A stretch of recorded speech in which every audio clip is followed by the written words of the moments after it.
So it's come out that Biden is going to be using his executive powers and direct ATF to issue a rule that would essentially ban the private sale of guns. You see, last year, 14 Republicans in the House and 15 Republicans in the Senate voted with the Democrats to pass this Bi-Partisan Safer Communities Act. Thank you. There is a split in the Republican Party. 14 Republican senators voted to advance the bill. 34 voted against it. In the House, you've got Steve Scalise whipping votes against this.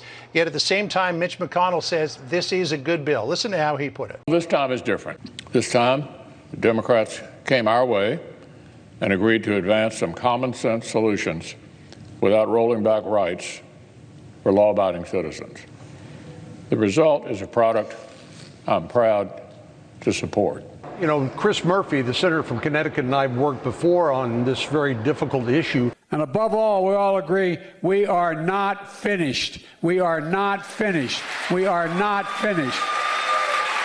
Now, everyone in the gun community tried to warn these goofy Republicans who voted for this law that it was a Trojan horse and that Biden and the anti-gun lobby were going to use it to push even more gun control. And sure enough, that's exactly what's happening. What these goof troop Republicans didn't realize is that this law shifted the definition of firearms dealer to include not only people who derive their chief livelihood from selling firearms, but also anyone who earns a profit from selling a firearm, period. So it's been about 3 months since President Biden issued his executive order for Attorney General Garland to clarify that anyone engaged in the business of selling firearms, and that move would, of course, increase background checks. Well, it's certainly not enough. What the president has said is that he's going to get as close to universal background checks as he can under the current law. We changed that law last year. We clarified who has to perform background checks. So if you're just selling a gun to a friend or a family member, you're going to be treated as if you're a gun dealer and would have to get a federal firearms license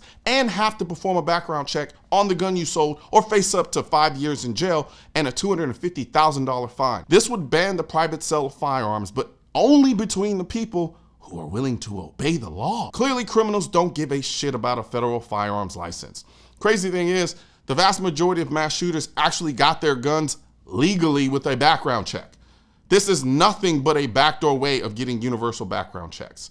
First of all, universal background checks don't even work, as recent research has found that over 10 years, universal background checks had no effect on gun homicide or self-deletion rates in the state of California. Second, the only way to enforce a universal background check is to require everyone to register all of their guns, thus creating a national gun registry. Because if one criminal sells a gun to another criminal, and then an agent asks the criminal if he got a background check for that gun, and the criminal says, yeah, I did, how else would the cop be able to tell if the criminal was lying but for having a national database of all the guns to check it against? So, not only does a universal background check not stop criminals from getting guns, the only way it can remotely be effective is to create a legal database of all the guns. That's called a national gun registry, which we all know will inevitably end with a gun confiscation. And if you don't think that's their goal, I would like to present you this video from Senator Julie Morrison.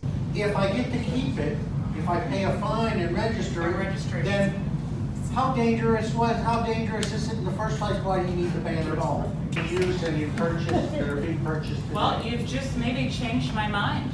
Maybe we won't have a fine at all. Maybe we'll just be a confiscation and we won't have to worry about you paying the fine. But keep in mind, they won't call it a confiscation. They'll just call it a buyback. A buyback that will be mandatory, which is a confiscation. Do you believe in the mandatory buyback of quote-unquote assault weapons? And whether or not you do, how does that idea not go against fundamentally the Second Amendment?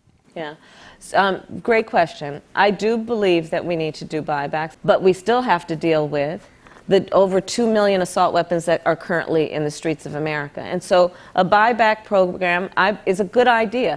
Now, we need to do it the right way. And part of that has to be, buy back and give people their value, the financial value of what they have, and not just take things from people that have value without compensating them. Right now, the rule is in draft form and expected to be announced later this year. After the announcement, there will be a public comment period. I need every single person watching this video to comment on that rule the moment that the comments are open so that we can shut this nonsense down. And now on to brighter things, literally and figuratively. It's that thrilling moment again we've all been waiting for.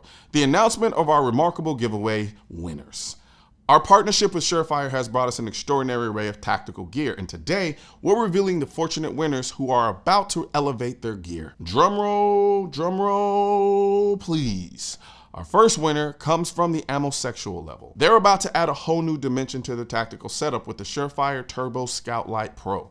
It's valued at a whopping $400. Congratulations to Aussie Life, also known as Osvaldo Tanaco. Your gear collection is about to shine even brighter. Moving on, we have the winner from the militia level.